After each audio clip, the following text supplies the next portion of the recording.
Hi friends, welcome to our channel. இன்னைக்கான current affairs பார்க்கலாம். First question, உலகிலேயே முதல் முறையாக மலைகளின் பனி மாதிரிகள் கொண்டு அமைக்கப்பட்ட பனிக்கட்டி மாதிரிகள் சரணாலயம் எங்கு அமைக்கப்பட்டுள்ளது? அண்டார்டிகாவின் கன்கார்டியா ஆராய்ச்சி நிலையத்தில். இந்தியாவின் முதல் உலகளாவிய கல்வி உச்சி மாநாடு 2026 எங்கு நடைபெற உள்ளது? தமிழ்நாட்டின் சென்னையில் ஜனவரி 28 மற்றும் 29 நடைபெறுகிறது. அர்ஜென்டினாவில் உள்ள அகோன் காகுவா மலையை வெற்றிகரமாக ஏறிய இந்திய மலையேற்ற வீரர் யார்? அரித்ரா ராய்.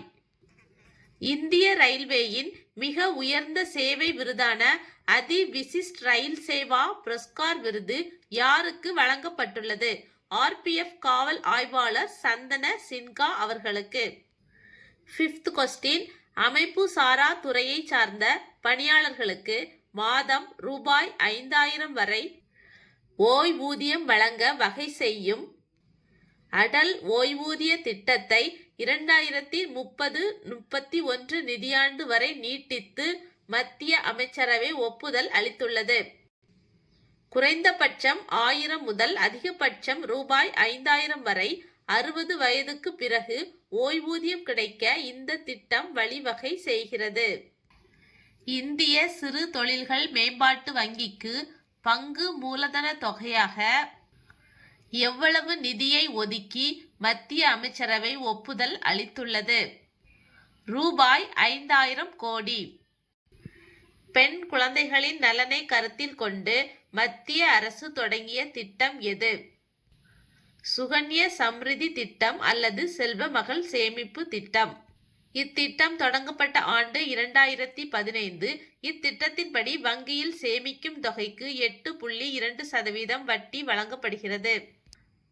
வளர்ந்த கிராம பஞ்சாயத்து திட்டத்தின் கீழ் PM காதி சக்தி திட்டம் ஒருங்கிணைக்கப்பட்டு பிரதமர் மோடி தலைமையின் கீழ் வளர்ந்த இந்தியா ஜி சட்டம் 2025 மூலம் ஒவ்வொரு ஊரக குடும்பத்திற்கும் 125 நாட்கள் வேலை வாய்ப்புக்கான உத்தரவாதம் அளிக்கப்படுகிறது. 62 மணி நேரத்திற்கு மேலாக 9 முறை விண்வெளி நடைகளை மேற்கொண்ட பெண் என்ற உலக சாதனையை படைத்த இந்திய வம்சாவளியை சார்ந்த சுனிதா வில்லியம்ஸ் நாசாவிலிருந்து ஓய்வு பெறுகிறார். இவர் நாசாவில் 27 ஆண்டுகள் பணி செய்துள்ளார். இவரது பணி காலத்தில் 3 முறை சர்வதேச விண்வெளி நிலையத்திற்கு பயணம் செய்துள்ளார். இவர் விண்வெளியில் மொத்தம் 608 நாட்கள் செலவிட்டுள்ளார். தொழில் முதலீட்டு ஊக்குவிப்பு மற்றும் வர்த்தக துறை சார்பில் கடல் நீரை நன்னீராக்கும் திட்டத்திற்கு ஜனவரி 22, 2026 அன்று முதல்வர் மு.க. ஸ்டாலின் அவர்களால் எங்கு அடிக்கல் நாட்டப்பட்டுள்ளது? தூத்துக்குடி மாவட்டம் முள்ளக்காடு கிராமத்தில்.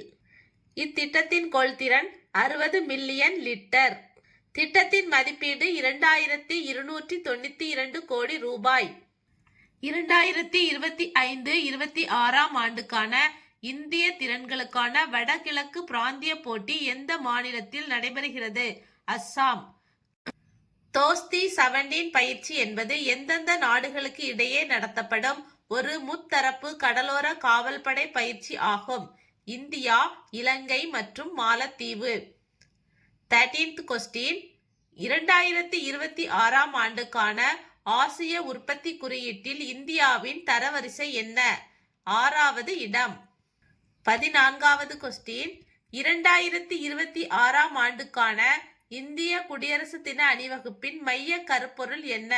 வந்தே மாதரத்தின் 150 ஆண்டுகள். 2026 ஆண்டு நடைபெறும் குடியரசு தினம் 77வது குடியரசு தினம் ஆகும்.